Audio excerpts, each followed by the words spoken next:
Shalom saudaraku, senang sekali saya Pendeta Rubin Adi Abraham bisa menjumpai Anda lagi dalam program Nilai Kehidupan. Hari ini saya akan menyampaikan firman dengan judul Hati yang Melayani. Saya akan bacakan sebuah bagian Alkitab dari 1 Korintus 15 ayat 58 yang berbunyi demikian. Karena itu, saudara-saudaraku yang kekasih, berdirilah teguh, jangan goyah, dan giatlah selalu dalam pekerjaan Tuhan, sebab kamu tahu bahwa dalam persekutuan dengan Tuhan, jerih payahmu tidak sia-sia. Alkitab berkata, giatlah selalu dalam pekerjaan Tuhan. Di sini saya melihat ada panggilan pelayanan. Tuhan memanggil kita untuk melayani, Tuhan memanggil kita untuk giat di dalam pekerjaan Tuhan. Pelayanan adalah sebuah keteladanan yang dilakukan Yesus yang harus kita tiru. Dalam Markus 10 ayat 45 dikatakan, sebab anak manusia juga datang bukan untuk dilayani, melainkan untuk melayani dan memberikan nyawanya sebagai tebusan bagi banyak orang. Yesus hidupnya singkat, kawin pun tak sempat, tapi dia telah menjadi berkat.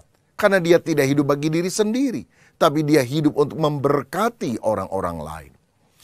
Ibu Teresa dari Avila pernah berkata, Yesus tidak punya tangan kecuali tangan kita. Yesus tidak punya kaki kecuali kaki kita.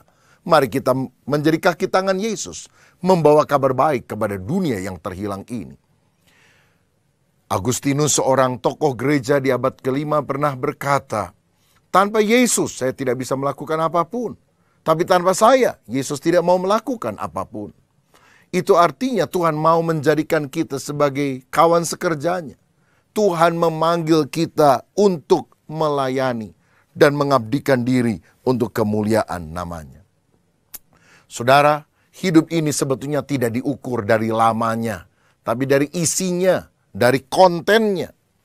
Hitler misalnya, mati pada usia 56 tahun.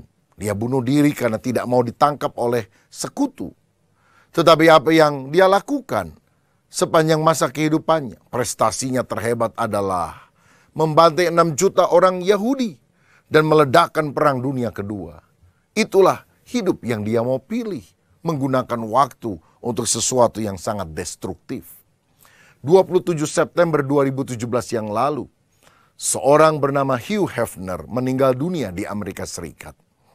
Siapa dia? Dia adalah pendiri majalah Playboy. Dia meninggal dalam usia yang cukup panjang, 91 tahun. Tapi apa yang dihasilkan dalam usia yang sepanjang itu? Kerusakan moral yang melanda seluruh dunia karena seks dijajakan dan diperjualbelikan dengan membayar harga tertentu. Berapa banyak anak muda menjadi tercemar, bahkan keluarga menjadi hancur gara-gara seorang Hugh Hefner. Apakah jalan kehidupan itu yang saudara mau pilih? Jalan hidup Hugh Hefner, jalan hidup daripada Hitler, ataukah jalan hidup seperti Yesus? Yesus mati muda, 33 tahun. Tapi lihatlah hari ini, seluruh dunia meneladani dia karena karakternya yang luar biasa. Karena pengorbanannya untuk keselamatan saya dan saudara, menyebabkan kita sungguh-sungguh berhutang kepadanya. Saya membaca kisah ada seorang di Jepang yang namanya Tatsuya Shindo. Dia adalah kepala gangster Yakuza yang sangat ditakuti di Jepang. Badannya penuh dengan tato. Dan setiap waktu dia berlumuran darah. Karena dia harus berkelahi dengan banyak gangster-gangster yang lain. Peluru panas dari polisi seringkali mengenai kakinya atau anak buahnya. Dia pernah melihat ada musuh yang menikam anak buahnya di depan matanya. Anak buahnya tidak bisa ditolong, tapi mati, bersimbah darah. Dan karena kejahatan yang sering dia lakukan, dia ditahan, diadili, masuk di dalam penjara. Lama dia di sana, bertahun-tahun. Dan di penjara itulah dia mencoba menghabiskan waktunya dengan membaca banyak buku. Salah satu orang memberikan Alkitab kepadanya.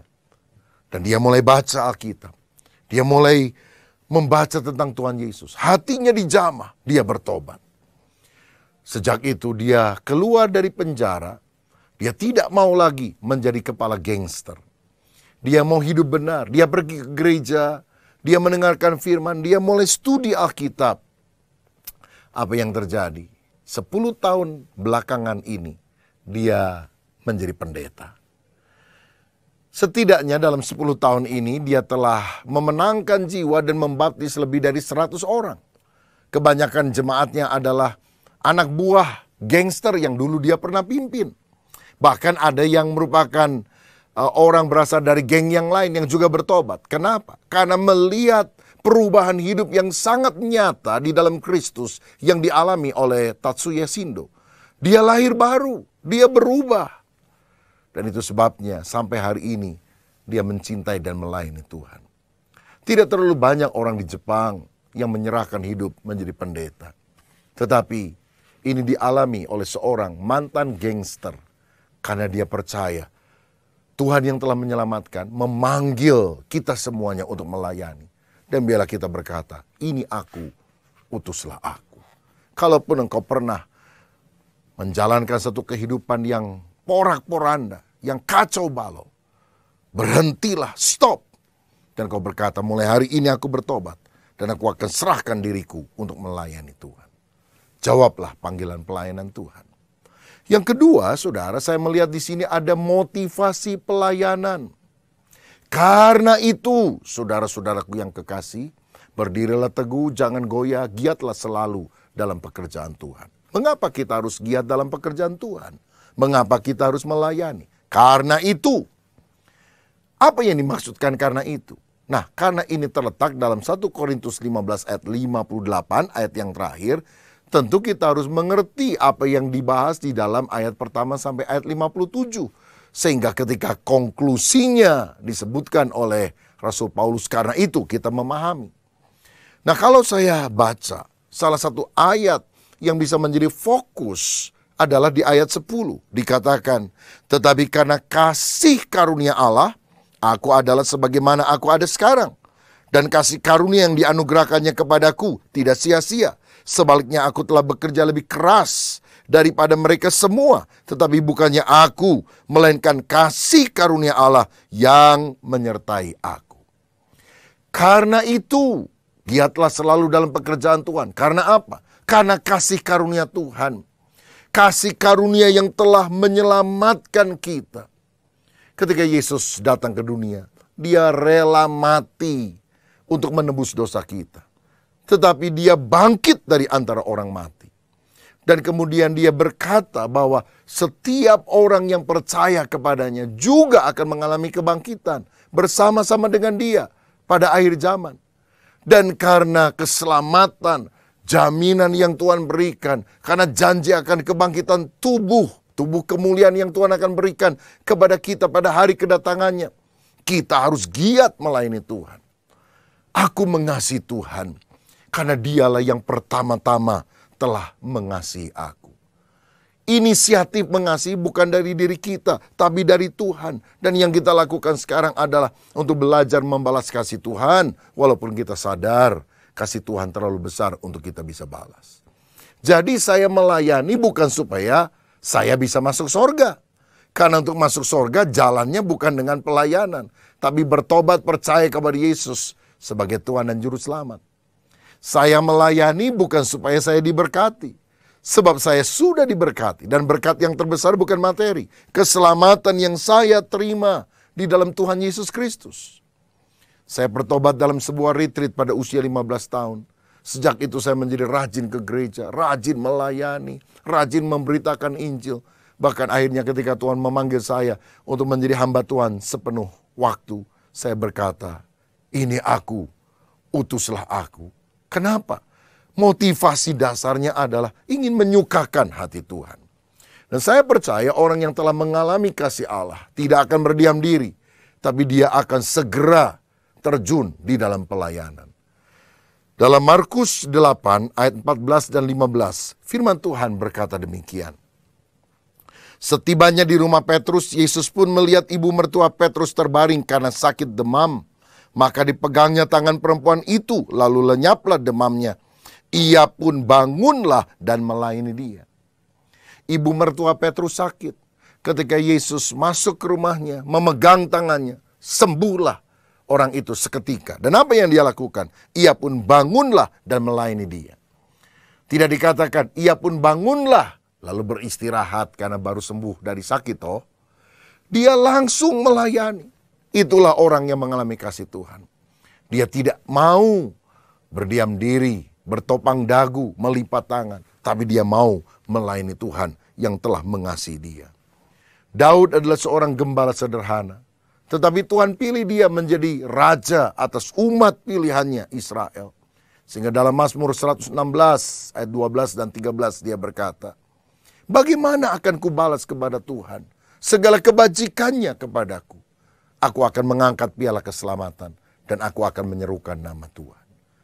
Dengan apa aku akan balas segala kebajikannya kepadaku? Aku akan mengangkat piala keselamatan. Artinya menjunjung tinggi anugerah keselamatan dari Tuhan. Tidak sembarangan, tidak hidup gegabah, tidak hidup sembrono. Tapi menghargai pengorbanan Kristus. Dan aku akan menyerukan nama Tuhan. Artinya apa? Bersaksi, melayani. Inilah motivasi utama kita untuk kita bisa melayani. Karena dia telah berkorban bagi kita. Karena dia lebih dulu telah mengasihi kita. Dalam 1 Petrus pertama ayat 18 dan 19 dikatakan, sebab kamu tahu bahwa kamu telah ditebus dari cara hidupmu yang sia-sia, yang kamu warisi dari nenek moyangmu itu, bukan dengan barang yang fana, bukan pula dengan perak atau emas, melainkan dengan darah yang mahal, yaitu darah Kristus yang sama seperti darah anak domba, yang tak bernoda dan tak bercacat. Saudara, siapa kita? Sebelum kita percaya kepada Yesus, budak dosa. Tetapi kita sudah dibeli dengan cucuran darahnya, sehingga kita menjadi hamba Kristus. Di Amerika Serikat pada abad pertengahan, perbudakan masih merajalela. Satu kali ada seorang kulit putih datang ke pasar budak, dan dia memilih ada budak-budak yang diperjualbelikan seperti hewan. Dia perhatikan ada satu budak yang matanya paling beringas. Dan kelihatannya dia paling liar. Dia bertanya kepada penjual budak, berapa aku harus bayar untuk membeli budak ini? Dia bilang sekian dolar. Dia keluarkan uang, saya lunasi. Pemilik yang lama kemudian mengambil rantai yang mengikat orang ini pada sebatang pohon. Dan dia serahkan rantai itu kepada tuan yang baru, si kulit putih ini. Lalu orang kulit putih membawa orang kulit hitam ke rumahnya. Sepanjang perjalanan, orang kulit hitam ini berkata, aku tidak akan pernah mau menjadi budakmu. Kamu akan punya kesulitan kalau engkau pikir engkau bisa membeli aku. Orang kulit putih ini tidak ngomong apa-apa. Sampai di rumah dia mengambil sebuah surat. Dan kemudian dia lepaskan ikatan rantai daripada orang ini. Dan dia berkata, ini surat pembebasanmu. Aku membelimu bukan supaya aku bisa memperbudak kamu. Tapi aku melepaskan engkau. Jadi kalau engkau ketemu dengan siapapun di jalan, engkau tidak akan ditangkap lagi. Karena engkau dipikirnya adalah budak yang lari dari tuannya. Ini surat pembebasanmu. Orang ini kaget. Dia bilang, apa? Engkau membeli aku untuk membebaskan aku? Ya. Wah, dia girang sekali. Dia lompat, dia lari. Tapi beberapa menit setelah dia berlari, dia bingung. Dia mau berlari kemana? Dia tidak punya tempat tinggal. Dia sudah tidak punya siapa-siapa. Tiba-tiba dia sadar. Betapa luar biasanya orang kulit putih yang belum dia kenal baik ini. Yang mau rela mengorbankan uang yang banyak untuk menebus dia. Dan akhirnya dia berbalik. Dan dia berkata kepada orang kulit putih ini, Tuhan, engkau sudah membeli saya. Saya ingin mengabdikan diri menjadi budakmu seumur hidup. Orang ini bilang, tidak. Kamu tidak boleh menjadi budak saya. Karena saya sudah melepaskan kamu. Oh tidak, kata si kulit hitam. Engkau sudah begitu baik. Aku rela dengan kesadaran sendiri menjadi hambamu seumur hidupku. Dan si Tuhan berkata, kalau begitu, kamu bukan budakku, tapi kamu adalah saudaraku. Bahkan aku mengadopsi kamu, mengangkat engkau menjadi anakku. Tinggallah di dalam rumahku. Saudara, dan setelah kulit hitam itu tinggal di dalam rumah orang ini, apa yang dia lakukan? Dia melayani dengan cara yang terbaik, dari hati yang paling dalam. Karena dia pertama-tama telah menerima kasih daripada si tuannya ini. Bukankah seharusnya itu yang kita lakukan? Kita dulu budak dosa, tapi kita telah ditebus. Harganya sudah lunas dibayar. Dia membayar kita bukan dengan uang yang banyak. Yesus melunasi kita bukan dengan perak atau emas, tapi dia membayar kita dengan darahnya sendiri. Sehingga kita harus melayani dia, taat kepada dia. Karena kita dulu budak dosa, sekarang kita menjadi hamba kebenaran, hamba Kristus Yesus. Kadang-kadang saya melihat sekarang ada banyak orang mau melayani di gereja. Bagus. Tapi seringkali pelayanannya asal-asalan, tidak excellent. Dan kalau ditegur dia bilang, saya kan bukan pendeta, bukan penginjil, bukan full-timer. Saya kan tidak digaji, saya tidak dibayar oleh gereja. Saya sukarelawan.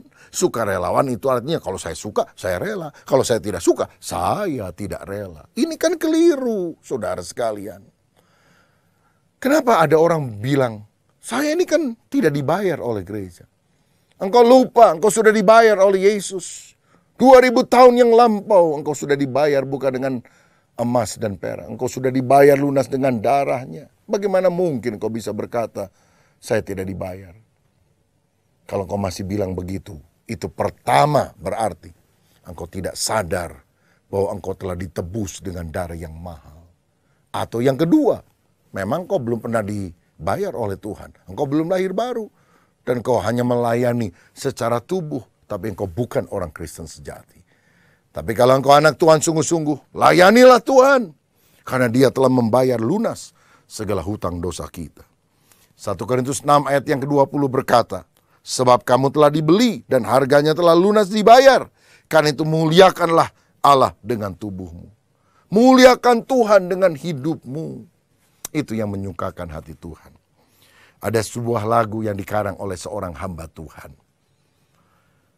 Yang rasanya belum terlalu lama dinyanyikan. Tetapi saya lihat ada begitu banyak orang di mana-mana sudah hafal lagu ini. Karena kata-katanya sangat luar biasa. Hidup ini adalah kesempatan.